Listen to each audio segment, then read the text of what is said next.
Hello viewers, வணக்கம் and welcome back to my channel. வள்ளியின் வேலன் சீரியலுடைய இன்னைக்கு எபிசோடுக்கான ரிவ்யூ என்ன அப்படின்றத பார்க்கலாம். அதுக்கு முன்னாடி இதுவரைக்கும் நம்ம சேனலை நீங்கள் சப்ஸ்கிரைப் பண்ணலைன்னா பண்ணிக்கிறீங்க. கூடவே இருக்க பெல் ஐக்கானையும் கிளிக் பண்ணி அதில் ஆல் அப்படின்ற ஆப்ஷனையும் கிளிக் பண்ணிக்கிறீங்க.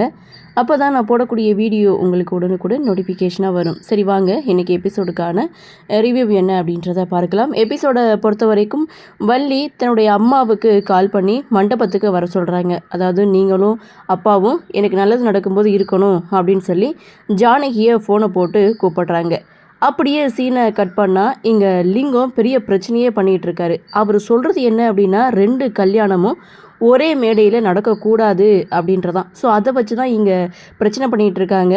ரத்னவேலும் எவ்வளவோ சொல்லி பார்க்குறாங்க. ஆனால் லிங்கம் என்ன சொல்கிறாருன்னா, பெரியவங்க யார் கேட்டதை கேட்டிங்களா அப்படின்னு சொல்லி பெரியம்மா அப்படின்னு சொல்லிட்டு ஒருத்தவங்களை கூப்பிட்டு கேட்குறாங்க. இது மாதிரி 2 கல்யாணமும் ஒரே மேடையில் நடத்தலாமா அப்படின்னு சொல்லி கேட்கும்போது அந்த பெரியவங்களும் சொல்கிறாங்க, இல்லை ஒரே மேடையில் 2 கல்யாணத்தை நடத்தக்கூடாதுன்னு சொன்னதுக்கப்புறம் ரத்னவேலுக்கு என்ன பண்ணுறதுனே தெரியல.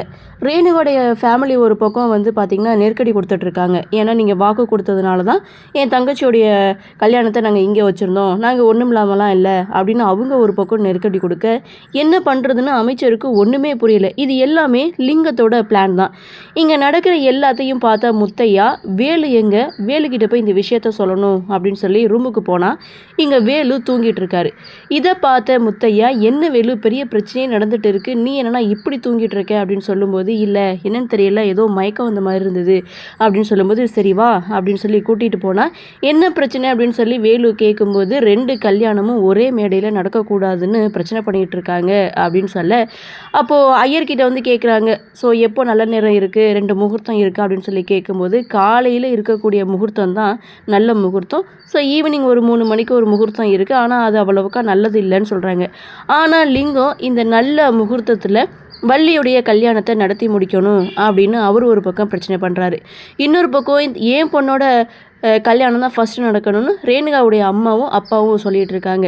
என்ன பண்ணுறதுன்னு ஒன்றுமே புரியல. அப்போ அமைச்சர் ஒரு முடிவெடுக்கிறாங்க. என்னென்னு பார்த்தா, நான் சொன்னால் யாருமே கேட்க மாட்டேன்றாங்க, அட்லீஸ்ட் நீயாவது கேளுவேலு அப்படின்னு சொல்லி உன்னுடைய கல்யாணம் முதல்ல நடக்கட்டும், அதுக்கப்புறம் வள்ளியுடைய கல்யாணம் நடக்கட்டும் அப்படின்னு சொல்லி பேசி முடிக்கிறாங்க.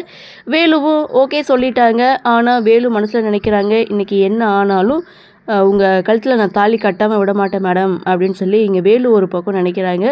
ஸோ இன்னொரு பக்கம் பார்த்திங்கன்னா இது எல்லாமே லிங்கத்தோட பிளான். ஸோ காலையில் வள்ளியோட கல்யாணத்தை வச்சுக்கலாம் அப்படின்னு சொல்லி பிரச்சனை பண்ணால் ரேணுவோடைய ஃபேமிலி அவங்க எதிர்ப்பு தெரிவிப்பாங்க அப்படின்ற மாதிரி அவர் ஒரு பிளானை போட்டு அவர் என்ன நினச்சாரோ அதையே பார்த்திங்கன்னா அமைச்சர் வாயாலேயே சொல்ல வச்சுட்டாங்க. இன்னொரு பக்கம் ஜானகி மண்டபத்துக்கு வராங்க.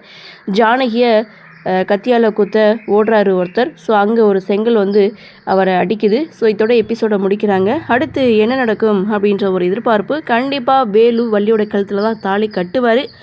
ஆனால் அது எப்படி நடக்க போகுது அப்படின்ற ஒரு எதிர்பார்ப்பு.